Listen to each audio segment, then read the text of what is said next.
Varicose veins బాధితులకు శుభవార్త. హైదరాబాద్ లో ఉచిత కన్సల్టేషన్ మరియు స్క్రీనింగ్ కొరకు ఎవిస్ హాస్పిటల్స్ ని సంప్రదించండి. నమస్తే పృథ్వీరాజ్ గారు. యావత్ ప్రపంచం మొత్తం ఎదురు చూస్తుంది జస్టిస్ కోసం. ఏదైతే కోల్కతా ఇన్సిడెంట్ జరిగిందో సడన్గా ఇవాళ కోర్టు ట్రయల్స్ ఏదైతే ఉందో బయటికి జడ్జ్మెంట్ వస్తూ ఉంటుంది. ఇవాళ మనం వినొచ్చు అనుకున్న ప్రాసెస్లో వాయిదా అనేది మనం వినడం జరిగింది. దానికి సంబంధించిన పూర్తి విచారణ ఏంటి అండ్ దాంతోపాటు ఎక్స్ ప్రిన్సిపల్ ఎవరైతే ఉన్నారో ఆయన ఇన్వెస్టిగేషన్ కూడా కొనసాగుతుంది కాబట్టి ఏ విధంగా ముందుకెళ్తుంది, అసలు ప్రోగ్రెస్ ఏంటి? సుప్రీంకోర్టు ట్రయల్ కోర్టు కాదు. సుప్రీంకోర్టు ఈ కేసులో సుమోటోలో తీసుకుంది, మానిటర్ చేస్తుంది.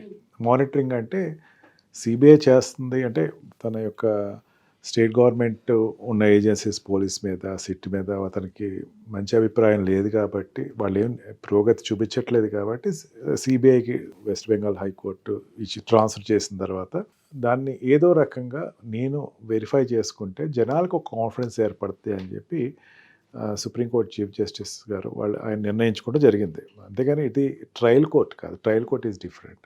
ఇప్పుడు దీంట్లో పురోగతికి వెళ్ళేసరికి నార్కోటిక్ ట్రస్ట్ జరిగినాయి, సంజయ్ ఘోష్ మీద సిబిఐ కేసు వేశారు, ఇంకా వేరే కేసుల్లో దీని మీద ఒకటే దాని మీదే కాదు. అంటే ఉన్నటువంటి అన్ని స్కోప్స్ని సుప్రీంకోర్టు వెరిఫై చేసుకుంటుంది. సుప్రీంకోర్టు ఆ రకంగా చూసుకుంటా ఇంకా ఎవరున్నారు, ఇంకా కొంతమంది అలీఖాన్ కానీ వీళ్ళందరినీ కూడా వాళ్ళ యొక్క మోటో ఏంటి, అలీఖాన్ ఎందుకు వచ్చి ఇక్కడ హడావుడ్ చేసి మొత్తం వాళ్ళని కొట్టాడు, అతను ఎందుకు కొట్టాల్సి వచ్చింది, రిమోట్ ఛాన్సెస్ని కూడా ఎక్కడ సుప్రీంకోర్టు క్వశ్చన్ చేస్తా సిబిఐని ఎంకరేజ్ చేస్తున్నట్లు లెక్క. ఒక రకంగా చెప్పాలంటే అబ్జర్వేషన్ అనకూడదు. స్టేట్ గవర్నమెంట్ వదిలేసేయండి, స్టేట్ పోలీసులు వదిలేసేసేయండి, మీరు చేయండి, మీరు చేసేటప్పుడు ఇది ఎట్లా చేస్తున్నారు అది ఎట్లా చేస్తున్నారు అంటే మనకి ప్రీవియస్ కూడా కపిల్ సిబాల్ గారు ఇంటర్ఫేర్ అయ్యి స్టేట్ గవర్నమెంట్ తరఫున ఇంటర్ఫేర్ చేసి మేము చాలా చేసామనేసరికి మీరేం చేయలేదు లేండి, పక్కన వచ్చేసేయండి, మీరేం చేయలేదు వదిలేసేసేయండి, మీ మీద నమ్మకం లేదు నాకు ఇంకా నేను సిబిఐ ఏం చేస్తున్నాను అబ్జర్వ్ చేస్తున్నాము అన్న దాన్ని ఆయన ఎక్స్ప్రెస్ చేశారు. ఇప్పుడు ball is in CBI court, CBI investigation. CBI ఇన్వెస్టిగేషన్లో ఏం చేస్తుందంటే ఇన్డెప్త్కి వెళ్తా ఫస్ట్ ఓపెన్ కవర్లో ఏం చెప్పిందంటే ఇప్పుడు నేను అక్కడికి వెళ్ళేసరికి మొత్తం అంతా క్లియర్, ఏమీ లేదు అక్కడ, నేను ఇక్కడి నుంచి స్టార్ట్ చేస్తున్నాను అని. ఎక్కడి నుంచి స్టార్ట్ చేస్తున్నాను అనేది సుప్రీంకోర్టు చెప్పింది. Supreme court is satisfied by for that ఆ చెప్పినట్టు విధానం. నువ్వేం చేయగలవు, ఇక్కడి నుంచి మొదలుపెట్టు అని చెప్పేసి ప్రతి రోజు ఏం జరుగుతుంది నాకు చెప్పు అని చెప్పేసి చెప్పడం జరిగింది. ఇప్పుడు సుప్రీంకోర్టులో రేపు జరగాల్సినటువంటి అడ్జార్న్మెంట్ ఏదైతే ఉందో అది వాయిదా పడటం జరిగింది. నోట్ ఏదో రావటం జరిగింది.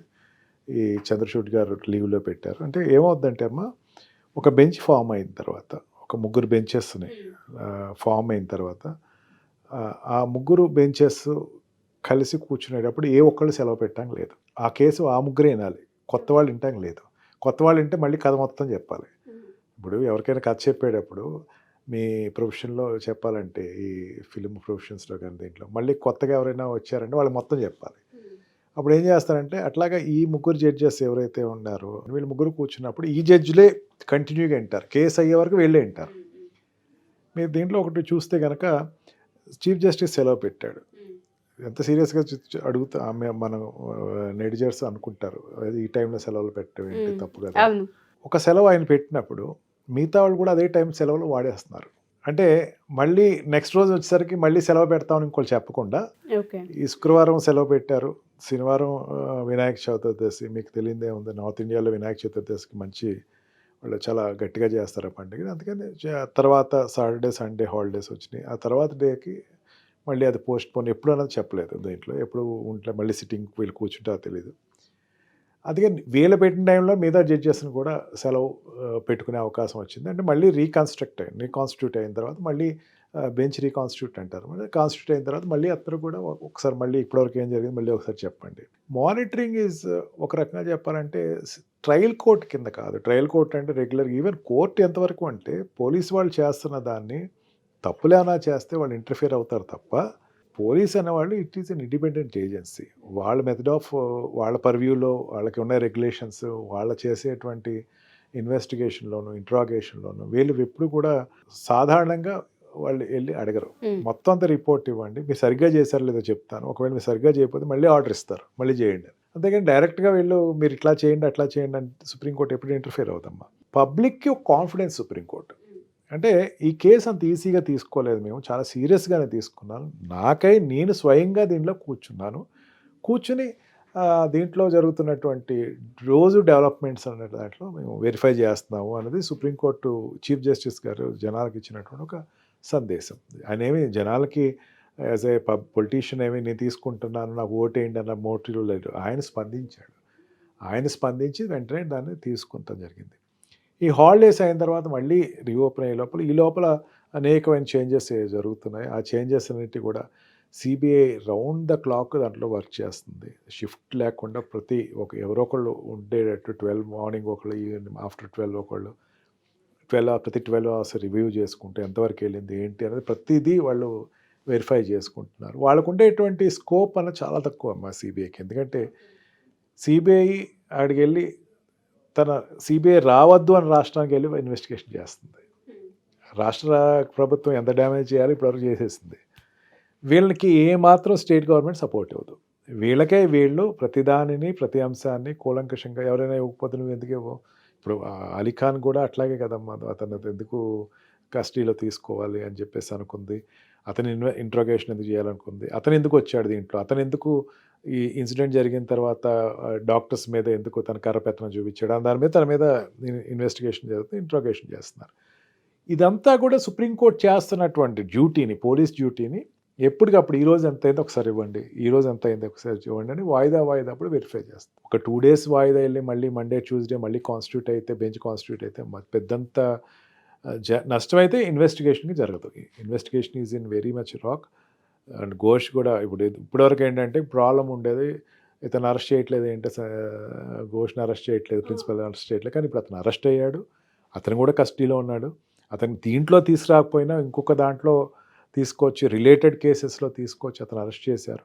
అతన్ని అరెస్ట్ చేశారు కాబట్టి ఇప్పుడు పోలీస్ కస్టడీలోనే ఉన్నాడు, అతను కోర్టు కస్టడీలోనే ఉన్నాడు. అతన్ని కూడా ఇన్వెస్టిగేషన్ చేస్తున్నారు. Investigation is in progress. ఆ ప్రోగ్రెస్లో ప్రజెంట్ ఇప్పటివరకు మనం చూసుకుంటే ఎక్కడి వరకు వచ్చిందని అనుకోవచ్చు? ఆ ఎక్స్ ప్రిన్సిపల్కి సంబంధించిన డీటెయిల్స్ ఏమైనా బయటకు వచ్చాయి? ఎక్స్ ప్రిన్సిపల్ గురించి ఒక డీటెయిల్ ఏదో ఇప్పుడే ఒక లీడ్ చూశానమ్మా. దాంట్లో ఏమంటారంటే ఎక్స్ ప్రిన్సిపల్ ఆయన 9th ఇన్సిడెంట్ జరిగింది, 8th ఎలియాసో 9th ఎలియాసో జరిగింది. ఆయన 9th సెలవు పెట్టి వెళ్ళిపోయాడు. సెలవు పెట్టి వెళ్ళాక లేకపోతే ముందో R&B డిపార్ట్మెంట్కి ఒక నోటీస్ పంపించాడు, మీరు వెంటనే దాన్ని రిపేర్స్ చేసేసేయండి, అక్కడ రూమ్స్ అన్ని రిపేర్ చేసేయండి, including this conference hall. Civil works department వాడికి ఎప్పుడైతే పెట్టారో దాని మీద కోర్టు చాలా సీరియస్గా తీసుకుంది. ఇన్సిడెంట్ జరిగిన తర్వాత 10th లెటర్ పంపాడు. PWD డిపార్ట్మెంట్ ఏం చేసింది, ఇమీడియట్గా చేసేసింది, అక్కడ ఉన్నాయన్ని డిస్ట్రాయ్ చేసేసి వాడి చేతికి వచ్చింది. అంటే ఈ సిరీస్ ఆఫ్ ఈవెంట్స్లో దీని యొక్క సినారే కూడా ఉంది అని చెప్పేసి సిబిఐ ఒక అనుమానం వ్యక్తం చేసి దాన్ని తీసుకుంటూ జరిగింది. నువ్వు వెళ్ళిపోయేటప్పుడు నీకేంటి అవసరం, అసలు ఎందుకు చేయాల్సిన పని సంబంధం ఏముంది తనకి? వెళ్ళిపోయేటప్పుడు వెన్న రూమ్స్ అని ఇదే కాదని చాలా వాష్రూమ్స్ కూడా చేశాను. అసలు ఇమీడియట్గా చేయాల్సిన అవసరం ఉంది. ఇష్యూ ఇది కాదు. నువ్వు administration officer as of now కాదు. వెళ్ళేటప్పుడు అవన్నీ నువ్వు రిపేర్ చేయమంటే వాళ్ళు వచ్చేసేసి మొత్తాన్ని పగలగొట్టేసేసి మొత్తం అంతా కొత్త సీలింగ్ వేసేసి న్యూగా చూసి, అసలు ఒకటమ్మా ఇక్కడ బెనిఫిట్ ఆఫ్ డౌట్ అనేది ఎందుకు తీసుకోవాలంటే, మనం ఒక సీన్ ఆఫ్ అఫెన్స్ జరిగేటప్పుడు అక్కడ ఒక దాన్ని పోలీస్ కంట్రోల్లోకి వెళ్ళిపోద్ది. ఆ piece of property it is in investigation అని ఇక్కడ కాదు, అబ్రాడ్లో అయినా సరే ఎక్కడైనా సరే ఆ ప్రాపర్టీ అంతా కూడా ఒక థ్రెడ్ వేసేస్తారు వాళ్ళు, టేప్ వేసేసి కంట్రోల్లో తీసుకుంటారు. కంట్రోల్లో తీసుకున్న జోని రిపేర్ చేశారు అంటే అసలు ఏదో మిస్లీడ్ చేయడానికి ఏదో ట్రై చేస్తున్నాడు అన్నది. ఎందుకు మిస్లీడ్ చేసావు నువ్వు దాన్ని అంటే? అన్ని కోణాల్లో, ఒకే కోణం కాదు. ఆ అమ్మాయి వాయిస్ రేజ్ చేసింది ఏంటి, ప్రిన్సిపాల్ చేస్తున్నటువంటి ఒక అన్యాయం గురించి పోరాడుతుంది. అండ్ నేను ఒక సీనియర్ స్టూడెంట్ ఒక ఇంటర్వ్యూ ఎక్కడ చూశానమ్మా, అతను బయటకు వచ్చి చెప్పాడు ఈ మధ్యకాలంలో. అతను ఏమన్నాడంటే, గ్రూపిజం ఉంది ఇక్కడ ఈ ఆర్జేకర్ కాలేజ్లో గ్రూపిజం ఉంది. ప్రిన్సిపాల్ తనకు సంబంధించినటువంటి కొంతమంది ప్రొఫెసర్స్, సంబంధించిన స్టాఫ్ వీళ్ళు చెప్పినట్టు వినాలి.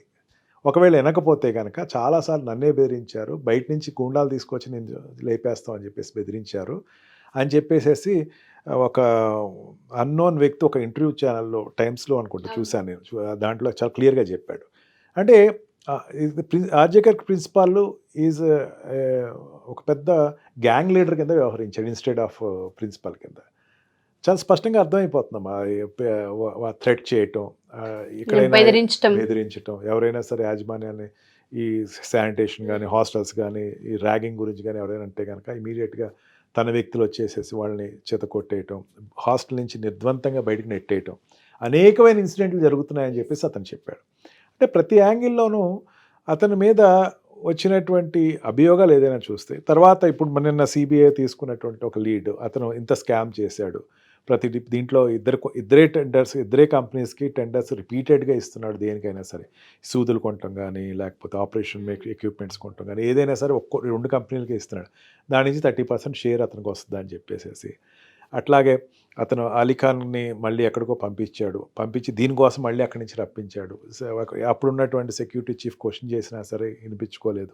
అంటే ప్రిన్సిపాల్ అన్నది ఈ ఎబెటర్ కింద, కాన్స్పైరర్ కింద చాలా క్లియర్గా ఎస్టాబ్లిష్ అవుతుంది. ఎస్టాబ్లిష్ అయిన తర్వాత ఇప్పుడు ఏం కావాలి? మోటివ్ కావాలి. ఫస్ట్ ఎస్టాబ్లిష్ అవుతుంది, ఎస్ ఇతను చేసిన అరాచకాల వల్ల అమ్మాయి చనిపోయింది. మోటివ్ కావాలి. మోటివ్ అంటే ఏంటి? ఎందుకు చంపావు? రీజన్ కావాలి, మోటివ్ కావాలి. ఇప్పుడు మెడికల్ వాళ్ళు మెడికల్ ఫీల్డ్లో ఉన్నారు. ఇప్పుడు ఏదైనా ఒకటి చేశారంటే, ఇప్పుడు క్లినికల్ డెత్ అంటారు. క్లినికల్ డెత్ అంటే ఎందుకు క్లినికల్ డెత్ ఎవరికో తెలియదు, ఎందుకంటే డాక్టరే చెప్పాలి.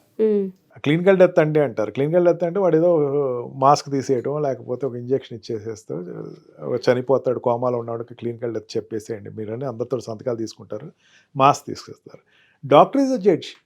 ఇప్పుడు అక్కడ ఇన్సిడెంట్ జరిగింది, ఆ సర్వైకల్ దగ్గర బోన్ ఏదో ఇరిగింది, ముక్కని దగ్గర ఇది జరిగింది, అమ్మాయి మానభంగం చేయబడింది, వెనకాల ఉండేటువంటి బ్యాక్ బోన్ ఇరిగింది, ఇవన్నీ జరిగినాయి ఎందుకు అంటే డాక్టర్స్ ఇవ్వాల్సిన ఒపీనియన్లో డాక్టర్సే ఒపీనియన్ ఇస్తున్నారంటే దాంట్లో డాక్టర్స్ పాత్ర కూడా స్టార్ట్ అయిందంటే దాన్ని ఎంత ప్లాన్డ్గా తప్పించాలి అన్నది అర్థమైపోతుంది.